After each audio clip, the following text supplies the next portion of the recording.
Donald Trump's reckless action cut off funding to law enforcement, farmers, schools, childcare, veterans, and healthcare. While he was out golfing, he threw the country into crisis. This is not bold.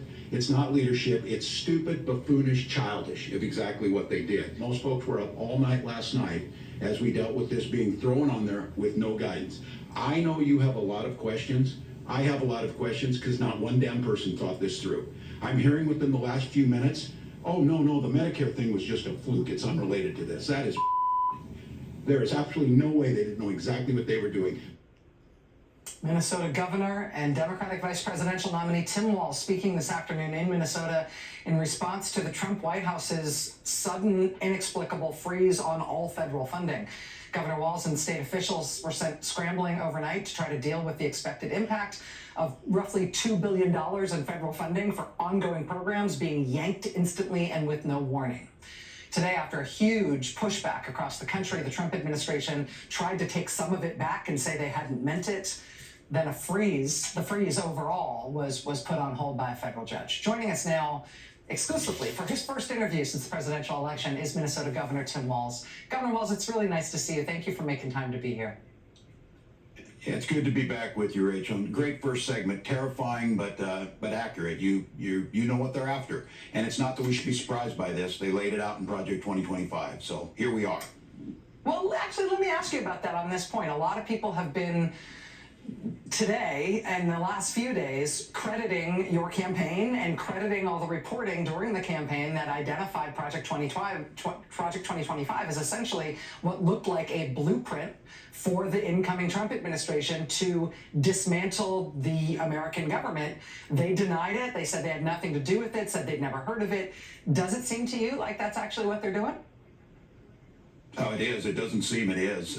We took it seriously, and I can tell your viewers tonight, governors and attorney generals took this seriously, and there was a lot of planning. There's a lot of good folks, smart folks, organizations. You talked about some of them that were out there preparing for this. But there's only so much planning you can do because of the impact it makes. And just today, I was at a Head Start program. What we have to do is we have to personalize this down to this matters to each person, because Republicans always want to talk about cutting government. That's in theoretically. They never want to be specific because we know that these programs are incredibly popular.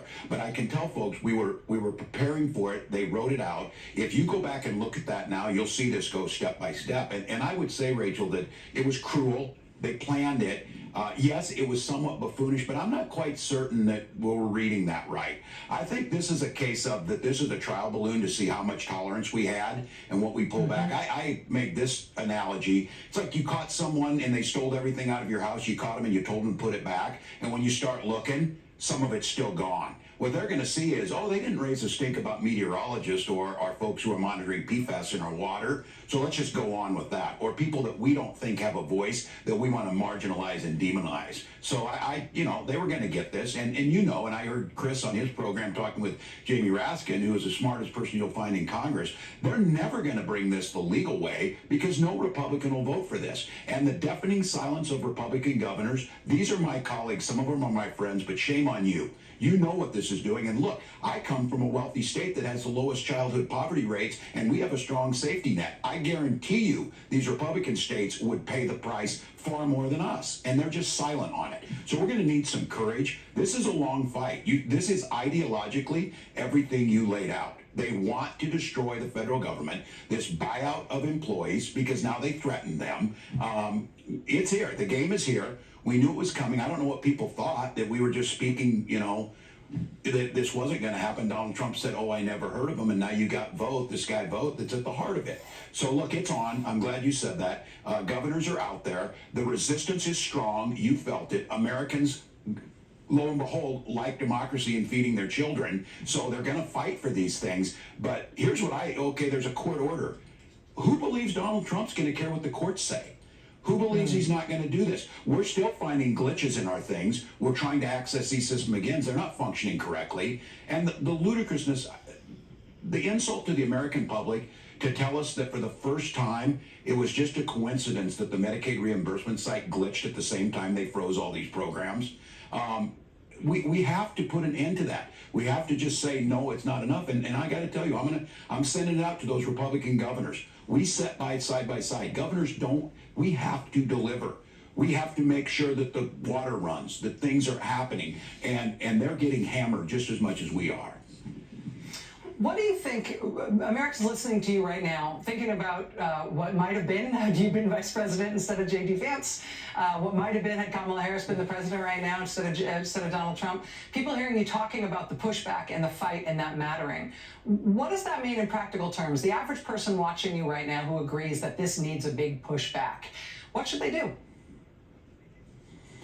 Yeah, and you know that overused term, the frog in the boiling water, we've been in the damn pot way too long. I think it is speaking up, it's thinking about your neighbors, it's writing and putting those members of Congress, look, there is no spine amongst those folks, but this is real. This is, you know, they're talking about defunding the police, things that they, you know, puff their chests up and say they're good with, making the case. And I would let, you know, to the voters, I'm with this too. Everybody's fatigued. Trust me, I get it. It was pure hell, and the disappointment and the frustration. And I'm, you know, soul searching. What could we have done to make the case? Because we knew this was coming. We knew that the implications, and they're throwing so much at us that we're fatigued. You know, we spent 3 days, you know, debating, having them trying to debate that President Musk gave a Nazi salute. Of course he did. But that is a distraction from what I think you said it. This is game on stuff right here. And I am worried with these federal employees because look, they're in a tough spot. That some of these folks, especially those that are doing good work around environmental concerns, around justice for people, around you know, criminal justice reform, all of the things that make our society better, those folks are in there, and they're making, you know, they put out tweets from the president's fail son who threatens people like, we're coming for you, you think this is bad or whatever.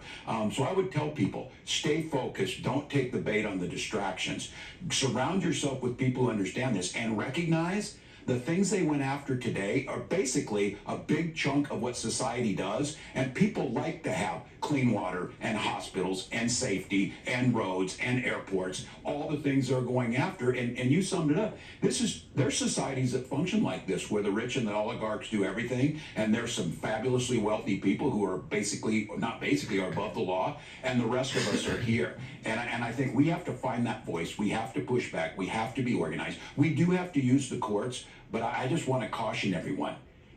I don't know what tends us to believe that Donald Trump cares what the courts say.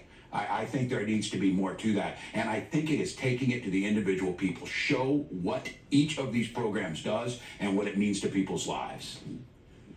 Yeah, no matter what people motivated anybody's vote, if you didn't think you were voting to cut firefighting, if you didn't think you were voting to cut meat inspections, if you didn't think you were voting to cut air traffic control, well, it's all becoming very, very clear right now. Sir, Yep. Please come back anytime. It's nice to see you, and it's an honor to have you here with us tonight. Thank you. Thanks, Rachel. All right, more news ahead tonight. Stay with us.